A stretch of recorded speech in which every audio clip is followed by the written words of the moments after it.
मराठा समाजाच्या नगरसेवकांचा वीज क्षेत्रातील समाज बांधवातर्फे सोलापुरात सत्कार। वीज क्षेत्रात कार्यरत असलेल्या समाज बांधवाच्या वतीने सोलापूर महानगरपालिकेत निवडून आलेल्या नवनिर्वाचित नगरसेवकांचा सत्कार सोलापूर येथील गोपाबाई दमानी ब्लड बँकेच्या सभागृहात नुकताच मोठ्या उत्साहात संपन्न झाला। कार्यक्रमाच्या अध्यक्षस्थानी महावितरण कंपनीचे सेवानिवृत्त अधीक्षक अभियंता मारुती फंड होते। कार्यक्रमाचे आयोजन विलास कोले, मोहन पाटील, बालाजी चौरे, विजय अडसूळ, बाबा पाटील, अक्षय देशमुख, त्रिपत शिंदे आणि सहकार्यांनी केले होते। छत्रपती शिवाजी महाराजांच्या पुतळ्याला मान्यवरांच्या हस्ते पुष्पहार अर्पण करून कार्यक्रमाला सुरुवात झाली।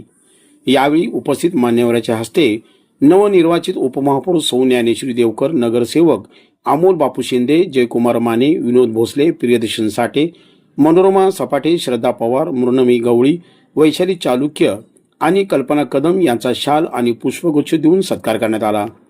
आपण ज्या समाजात जन्माला आलो त्या समाजाची काहीतरी देणे लागतो आणि समाजभिमुख कामातून आम्ही समाजाच्या अपेक्षा पूर्ण करण्याचा आम्ही सर्व सत्कारमूर्ती निश्चितपणे प्रयत्न करू आणि भविष्यात समाज बांधवांना कोणतीही अडचण असेल तर आम्ही खंबीरपणे त्याच्या पाठीशी नक्की उभा राहू, असे सत्काराला उत्तर देताना अमोल बापू शिंदे यांनी सांगितले।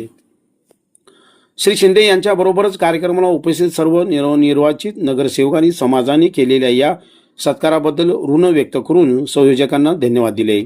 या नवनिर्वाचित नगरसेवकाबरोबरच महावितरण महापारेषणचे कार्यकारी अभियंता NT चव्हाण, सेवानिवृत्त कार्यकारी अभियंता शरावती लामकाने, अतिरिक्त कार्यकारी अभियंता प्रदीप कदम, वर्कर्स फेडरेशनचे राज्य उप सरचिटणीस विलास कोले, शंभूराजे युवा संघटनेचे नितीन चव्हाण, बार असोसिएशनचे बाबा माने, मोहन पाटील, मोहन आलाट, बाळासाहेब सुरवसे आदी मान्यवरांचा पण सन्मान करण्यात आला। कार्यक्रम यशस्वी करण्यासाठी बालाजी चौरे, विजय अडसूळ, अक्षय देशमुख, सोमा पाटील, विलास वाळके, हरीश निकम, महादेव चव्हाण, तानाजी शिंदे, संतोष जाधव, सुभाष मोरे, अण्णा पवार, आनंद चौगुले, श्रीमती शोभा जाधव, पिंकू भोटे मॅडम आदींनी विशेष परिश्रम घेतले।